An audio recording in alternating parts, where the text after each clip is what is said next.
Friends, நான் தான் உங்கள் குமார் பேசுகிறேங்க.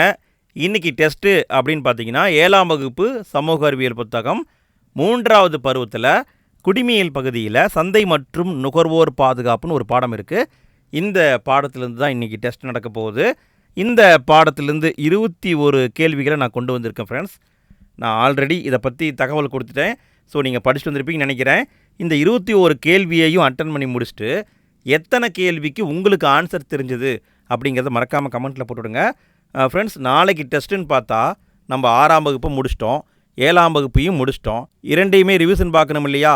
ஸோ நாளைக்கு ரிவிஷன் பார்க்க போகிறோம். நீங்கள் ரிவிஷன் பார்த்துட்டு வந்துடுங்க. 6ஆம் வகுப்பு பாலிட்டி 3 பருவத்தையும் படிச்சுட்டு வந்துடுங்க. 7ஆம் வகுப்பு பாலிட்டி 3 பருவத்தையும் படிச்சுட்டு வந்துடுங்க. நாளைக்கு இரவு 9 மணிக்கு யூடியூப்பில் டெஸ்ட்டு நடக்கும். சரி, ஓகே, நம்ம இன்றைய டெஸ்ட்டுக்குள்ளே போகலாமா? ஃப்ரெண்ட்ஸ், எல்லாருமே ஆன்சரை லைவ் சாட்டில் போட்டுகிட்டே வாங்க. சரி, ஃபஸ்ட்டு வினா பாருங்கள். ஏகபோக போட்டி என்ற சொல்லை உருவாக்கியவர் யார்?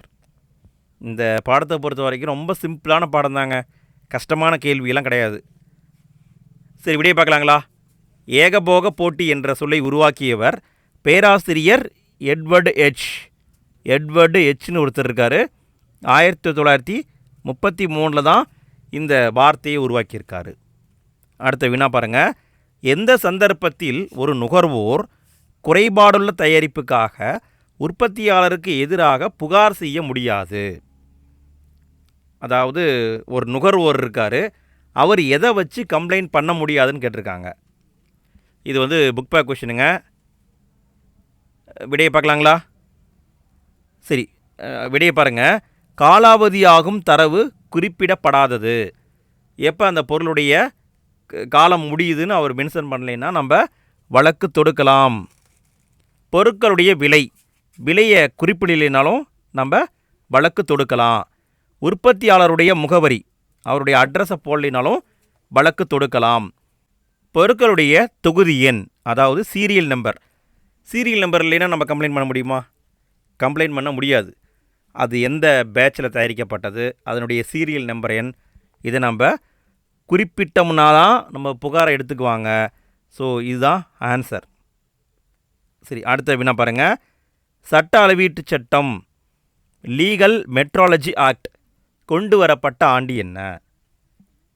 சட்ட அளவீட்டு சட்டம் கொண்டு வரப்பட்ட ஆண்டு 2009 தான் கொண்டு வந்திருக்காங்க. 2009. அடுத்த வினா பாருங்கள். உற்பத்தியாளரின் எந்த முடிவிலிருந்து நுகர்வோர் பல்வேறு சிக்கல்களை எதிர்கொள்கின்றனர்? கீழே இருக்கிற 4 முடிவு பாருங்கள். இந்த 4 முடிவில் எந்த முடிவு நுகர்வோர்களை பாதிக்கும்? ஓகே, விடையை பார்க்கலாங்களா? சரி, கடைசி ஆப்ஷன் பாருங்கள். உற்பத்தியுடைய அளவை மாற்றுறாரு, குறைக்கிறாரு, அதிகரிக்கிறாருன்னா நுகர்வோருக்கு பாதிப்பே கிடையாது. நிலையான தரமான பொருட்களை தயாரித்தாலும் பாதிப்பு கிடையாது. பரந்த அளவிலான பொருட்களை தயாரித்தாலும் பாதிப்பு கிடையாது. நியாயமற்ற வர்த்தக நடைமுறைகளை கடைபிடிக்க ஆரம்பிச்சிட்டாருன்னா அது கண்டிப்பாக நுகர்வோருக்கு பாதிப்பு தான். ஏன்னா ஒரு கம்பெனியை மட்டும் டெவலப் பண்ணிக்குவார், மற்ற எல்லா கம்பெனியையும் அது முடிச்சிடும். சரி, அடுத்த வினா பாருங்கள். சரியான கூற்றை கண்டறிக. கூற்று ஒலிகோபோலி என்பது ஒரு சந்தை வடிவத்தை குறிக்கிறது. காரணம், ஒலிகோபோலி என்பது லத்தீன் சொல்லிலிருந்து பெறப்பட்டது. இந்த 2ல் எது சரின்னு கேட்டிருக்காங்க. விடையை பார்க்கலாங்களா? கூற்று சரி, காரணம் தவறு. ஒலிகோபோலி என்பது ஒரு சந்தை வடிவம்தான். ஆனால் இந்த ஒலிகோபோலி அப்படிங்கிற வார்த்தை லத்தீன் சொல் கிடையாது, கிரேக்கத்திலிருந்து எடுத்திருக்காங்க. அப்போ கூற்று மட்டும்தான் சரி. அடுத்த வினா பாருங்கள். நுகர்வோருக்கு ஒரு பொருள் தயாரிப்பு பற்றிய போதுமான எந்த தகவல்கள் வழங்கப்பட வேண்டும்? ஒரு நுகர்வோர் இருக்கார், அவருக்கு எந்த தகவலை கரெக்டாக கொடுக்கணும்? விடையை பார்க்கலாங்களா? சரி, பாருங்கள். உற்பத்தியின் முதலீடு, உற்பத்தி பண்ண நாங்கள் எவ்வளோ முதலீடு பண்ணோம் அப்படிங்கிறத நுகர்வோர்கிட்ட சொல்ல வேண்டிய அவசியம் கிடையாது. பொருட்களுடைய விற்பனையில் முடிவு, நாங்கள் ஏன் இந்த ரேட்டு வச்சு விற்கிறோம் அப்படின்னு அவர் சொல்ல வேண்டிய அவசியம் கிடையாது. கடனில் பொருட்கள் வாங்குதல், அவர் கடனில் பொருள் வாங்கியிருந்தாலும் சரி, நம்மளை வாங்க சொல்லவும் முடியாது. இந்த தகவல் தேவையில்லை.